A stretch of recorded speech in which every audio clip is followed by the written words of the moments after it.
अस्सलाम वालेकुम स्टूडेंट्स, उम्मीद है आप लोग खैरियत से होंगे। हमारे पास नेक्स्ट है हमारे पास वीक 5 में हमने एक्सरसाइज 5.2 हमने समझनी है, ठीक है, जो कि आपके पेज नंबर 62 के ऊपर है और ये आपके वर्ड प्रॉब्लम्स हैं, ठीक है। और वर्ड प्रॉब्लम्स की जो 3 कंडीशंस होती हैं जो आपने अपने ज़हन में रखनी होती हैं, ठीक है, कि what do you know want to know, and last होती है व्हाट इज़ प्रॉपर रिप्रेशन। इसका ऑपरेशन कौन सा लगेगा हम, ठीक है, और हम क्या जानना चाहते हैं, ठीक है। हमें ये बातें सोच समझ कर हमने इस सवाल को समझना होता है। जैसे कि हमारे पास जो और यहाँ पे आप लोगों की जो सिलेबस में पार्ट हैं वो आपने 1, 2, 3, 4 एंड 9 आपने करने हैं। अभी पार्ट नंबर जो 2 है मैं आपको वो समझाता हूँ, ठीक है बॉयज़। और 2 में क्या कहा गया है, 2 में कहा गया है Nasheen bought 12 metre cloth from the market, ठीक है। नशीन ने 12 मीटर का कपड़ा ख़रीदा मार्केट बाज़ार से। She use half of cloth for her suit, उसने अपने सूट के लिए उसमें से आधा कपड़ा यूज़ किया। एंड 2/3 जो है उसने अपनी बेटी के लिए यूज़ किया, ठीक है। तो वो कह रहे हैं अब जब ये उसने हाफ और 2/3 यूज़ कर लिया तो उसके बाद कितना कपड़ा पीछे रह गया है, हमने वो फाइंड करना है, ठीक है स्टूडेंट्स। हम ये क्वेश्चन करते हैं। जी स्टूडेंट, क्वेश्चन नंबर 2 है हमारे पास, ठीक है। तो हम यहाँ पे पहले बता देंगे कि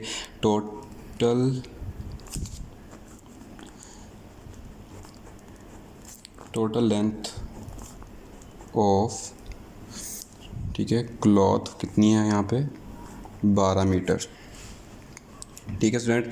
और the length she used for her suit, उसने अपने सूट के लिए जो लेंथ यूज़ की वो कितनी। तो student the length she use for her cloth, उसने आधा जो कपड़ा है वो अपने सूट के लिए यूज़ किया है। तो जो आधा कपड़ा है उसको हम जो है मल्टीप्लाई करवा देंगे टोटल जो आपका कपड़े की लेंथ थी उससे। तो हमारे पास क्या आंसर आएगा, 2 1 2 एंड 2 6 12, ठीक है। हमारे पास आंसर क्या आएगा 6। तो मतलब उसने 6 मीटर जो है वो कपड़ा अपने सूट के लिए कपड़ा यूज़ किया है। तो अब रिमेनिंग कितना रह गया होगा उसके पास, हम वो देख लेते हैं। तो रिमेनिंग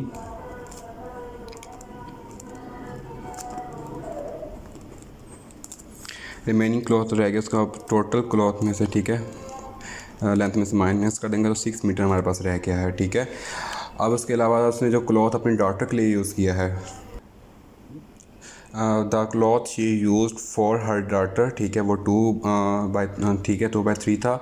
तो उसको हम मल्टीप्लाई करवा देंगे रिमेनिंग क्लॉथ से, ठीक है, जो कि 6 मीटर है। तो 3 1 3, 3 2 6, तो 2 multiply by 2 is equals to 4 metre. मतलब उसने अपनी बेटी के लिए 4 मीटर कपड़ा यूज़ किया। अब जो है उसने 6 मीटर अपने लिए यूज़ किया, 4 मीटर अपनी बेटी के लिए यूज़ किया। अब उसके पास कितना कपड़ा पीछे रह गया है, तो हम उसको देख लेते हैं। जी student, the length of cloth left with her, उसके पास जो कपड़ा पीछे रह गया है तो वहाँ पर 6 मीटर रह गया था। 6 मीटर मज़ीद उसने 4 मीटर अपनी बेटी के लिए यूज़ करे तो उसके पास अब सिर्फ 2 मीटर कपड़ा बच गया, ठीक है। तो ये स्टूडेंट्स हमारे पास क्वेश्चन नंबर 2 था एक्सरसाइज 5.2 का। अब हम क्वेश्चन नंबर देखते हैं 4। जी स्टूडेंट, 4 क्वेश्चन में कहा गया है कि सलीम सैलरी इज़ Rs 12,000, ठीक है। सलीम जो है उसकी जो पेमेंट सैलरी है, तनख्वाह है, वो 12,000 है। He gave 1/12 of his salary as arms, ठीक है। वो अपनी सैलरी जो है आर्म्स क्या होते हैं, खैरात वगैरह, ठीक है, उसमें देता है। Half of the remaining for house expenditure, ठीक है। और जो एक्सपेंडिचर जो होता है इसका मतलब होता है कि अखराजात, जो घर के अखराजात होते हैं। एक्सपेंडिचर क्या होता है आपका, एक्सपेंडिचर होता है आपका घर के अखराजात वगैरह, क्योंकि हाउस एक्सपेंडिचर तो हम कहेंगे घर के अखराजात, ठीक है। वो अपनी हाफ सर्विस में बाकी इसमें यूज़ करता है, रिमेनिंग ऑफ हाफ, ठीक है। उसके बाद 2/5 जो है वो किस में यूज़ करता है, ऑफ द रिमेनिंग एज डेब्ट, जो उसने कर्ज़ देना होता है, जो उसके ऊपर कर्ज़ होता है, ड्यू अपॉन है, उसके ऊपर जो कर्ज़ है उसको उसके तौर पर वो अदा करता है।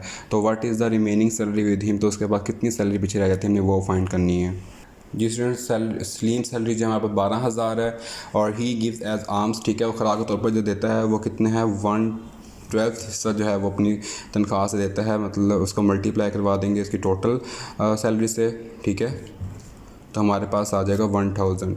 तो मतलब 1000 रुपीज़ जो है वो एज अ आर्म देता है, ठीक है, खैरात के तौर पर देता है। उसके बाद अब रिमेनिंग सैलरी इसके बाद कितनी रह गई होगी, तो सिंपली हम क्या करेंगे, रिमेनिंग 12,000 में से उस 1,000 को माइनस कर देंगे तो हमारे पास बच जाएगा 11,000 रुपीज़, ठीक है।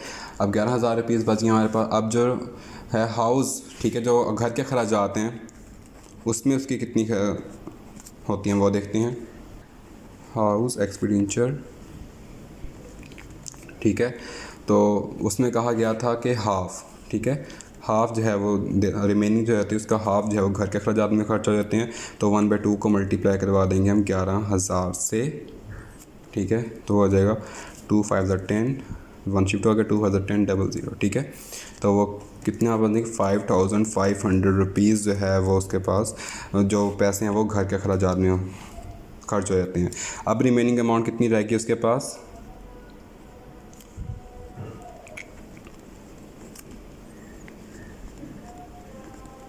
वो हम 11,000 में से उस 5,500 को माइनस करेंगे तो हमारे पास 5,500 रुपीज़ रह गए उसके पास अब, ठीक है। अब नेक्स्ट उसने जो एज डेप्ट के तौर पर वो अदा करेगा, कर्ज़ के तौर पर जिस पे कर्ज़ है, ठीक है, वो 2/5 होता है, ठीक है। ही पेड एज डेप्ट, तो वो कितना था 2/5 था, तो उसको मल्टीप्लाई करवा देंगे रिमेनिंग अमाउंट से, 5 1 5 5 1 5 ऊपर 2 0 शिफ्ट हो जाएंगे, तो 2 मल्टीप्लाई बाय 1100, तो हमारे पास आ जाएगी वैल्यू 2200 रुपीज़ उसके पास रिमेनिंग, ठीक है, रह गए, ठीक है। अब उसका टोटल खर्चा है कितना हम वो देख लेते हैं, टोटल एक्सपेंडिचर कितना उसका,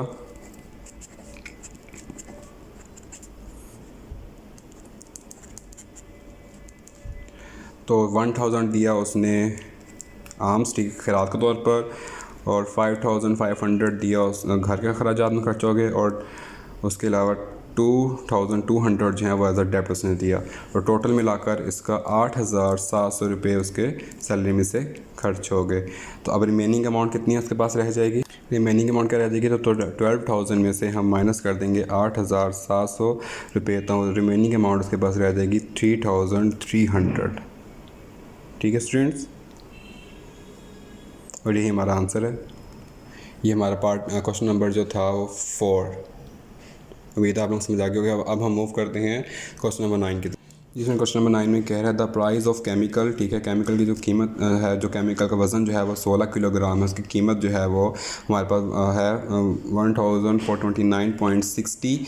what is the price of 11.4 kilogram chemical, ठीक है। जब 16 किलोग्राम कितनी है तो इसकी कितनी होगी, तो पहले हम फाइंड कर लेंगे 1 किलोग्राम की प्राइस, ठीक है, फिर हम उसको उतने से मल्टीप्लाई करवा देंगे तो हमारे पास उसकी टोटल प्राइस आ जाएगी, ठीक है। अब हम इसको जी स्टूडेंट, हमारे पास प्राइस ऑफ 16 किलोग्राम केमिकल की कीमत जो थी 1429.60 थी, 60 है, ठीक है। तो हम अब पहले हम फाइंड कर लेते हैं प्राइस ऑफ 1 किलोग्राम केमिकल, ठीक है।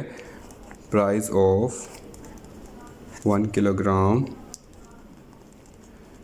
केमिकल, तो उसमें क्या करेंगे, जो उसकी 16 किलोग्राम की जो प्राइस थी उसको हम डिवाइड करवा देंगे, ठीक है, तो जो 16 किलोग्राम से, ठीक है, तो हमारे पास 1 किलोग्राम की प्राइस आ जाएगी।